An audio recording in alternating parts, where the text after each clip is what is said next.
Assalamualaikum warahmatullahi wabarakatuh. Saya Sri Ayu Astuti dari kelas C18C. Di sini saya akan mempresentasikan hasil karya tulis ilmiah saya yang berjudul Penguasaan IT di kalangan mahasiswa. Jenis karya tulis ilmiah yang saya buat adalah karya tulis ilmiah non-penelitian. Untuk mengefisienkan waktu, langsung saja saya akan mempresentasikan hasil karya tulis ilmiah saya. Di bagian pertama atau bab pertama yaitu pendahuluan. Yang pertama latar belakang.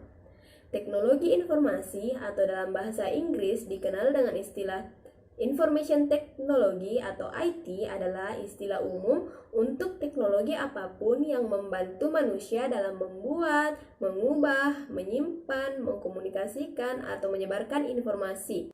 Mahasiswa adalah peserta didik yang terdaftar dan belajar di perguruan tinggi tertentu. Nah, sebagai seorang mahasiswa dituntut untuk menjadi orang yang terampil dan berwawasan luas, di mana kriteria tersebut menuntut seorang mahasiswa untuk aktif dalam mencari dan mengumpulkan informasi.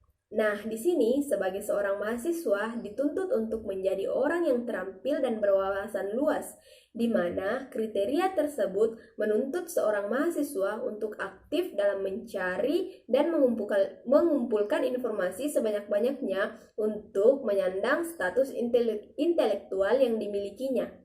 Di era globalisasi, mahasiswa dituntut untuk selalu menyesuaikan perkembangan teknologi, karena jika mahasiswa tidak menyesuaikan, maka akan tertinggal oleh perkembangan zaman. Subbab yang kedua yaitu rumusan masalah. Nah, di sini rumusan masalahnya terdapat 3 rumusan masalah. Yang pertama itu, apa yang dimaksud dengan IT? Yang kedua, bagaimana penguasaan IT di kalangan mahasiswa? Dan yang ketiga, mengapa mahasiswa harus menguasai IT? Subbab yang ketiga yaitu tujuan penelitian. Nah, tujuan penelitian ini terdapat 3, yaitu yang pertama agar dapat menguasai IT, yang kedua agar penulis dapat mengetahui sejauh mana penguasaan IT di kalangan mahasiswa, dan yang ketiga yaitu agar dapat mengetahui alasan mahasiswa harus menguasai IT. Subbab yang keempat yaitu manfaat penelitian. Manfaat penelitian terbagi menjadi 2, yaitu manfaat teoritis dan manfaat praktis. Pertama itu manfaat teoritis. Manfaat teoritisnya yaitu hasil penelitian ini diharapkan dapat menambah pengetahuan dan wawasan menyangkut hal-hal yang berkaitan dengan penguasaan IT di kalangan mahasiswa. Yang kedua, hasil penelitian ini diharapkan dapat menjadi bahan referensi untuk penelitian selanjutnya. Manfaat penelitian yang kedua yaitu manfaat praktis. Yang pertama, bagi penulis dapat menambah pengetahuan mengenai pengaruh IT di kalangan mahasiswa. Yang kedua, bagi mahasiswa bisa mengetahui seberapa besar pengaruh IT terhadap mahasiswa. Nah, sekarang kita masuk di bab 2. Di bab 2 yaitu tinjauan pustaka. Subbab yang terdapat di bab 2 yaitu hanya kajian teori saja. Kajian teorinya yaitu yang pertama, pengertian IT. Sejarahnya, manusia bertukar pikiran melalui bahasa. Nah, bahasa inilah merupakan teknologi dan memungkinkan seseorang memahami informasi yang disampaikan oleh orang lain. Informasi yang disampaikan orang lain tidak akan bertahan lama jika informasi sudah berpindah pada penerima atau orang lain. Maka informasi tersebut akan dilupakan dan tidak bisa bertahan dengan lama atau disimpan dengan lama. Setelah itu, teknologi penyampaian informasi berkembang melalui gambar. Dengan adanya gambar, jangkauan informasi bisa lebih jauh. Gambar juga bisa dibawa dan disampaikan kepada orang lain. Juga dengan gambar, informasi akan bertahan lama. Setelah teknologi gambar, selanjutnya teknologi percetakan yang memungkinkan pengiriman informasi lebih cepat. Nah, di sini menurut Hart dan Ken pada tahun 1996, teknologi informasi adalah seperangkat alat yang membantu bekerja dengan informasi dan melakukan tugas-tugasnya yang berhubungan dengan pemrosesan informasi. Nah, sedangkan menurut Martin, teknologi informasi merupakan teknologi yang tidak hanya pada teknologi komputer saja, atau perangkat keras dan perangkat lunak yang akan digunakan untuk memproses dan menyimpan informasi, melainkan mencakup teknologi komunikasi atau mengirim dan menyebarluaskan. Yang kedua yaitu penguasaan IT di kalangan mahasiswa. Sebagai mahasiswa, tentunya pola pikir yang dimiliki sangat cepat. Jadi, sangat mudah bagi mahasiswa dalam mengikuti perkembangan IT. Salah satu contoh IT yaitu penggunaan internet. Internet dapat digunakan untuk menyebar atau menyampaikan informasi kepada seseorang tanpa ada batas jangkauan. Saat ini sangat jarang mahasiswa yang tidak mengetahui cara untuk mengakses internet.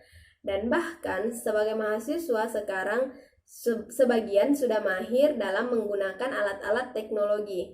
Nah, menurut BUNO mengatakan bahwa kecenderungan pendidikan di Indonesia di masa mendatang yaitu yang pertama, berkembangnya pendidikan terbuka dengan modus belajar jarak jauh atau distance learning. Kemudian, untuk menyelenggarakan pendidikan terbuka dan jarak jauh perlu dimasukkan sebagai strategi utama. Dan yang kedua, sharing resource bersama antar lembaga pendidikan atau latihan dalam sebuah jaringan perpustakaan dan instrumen pendidikan lainnya.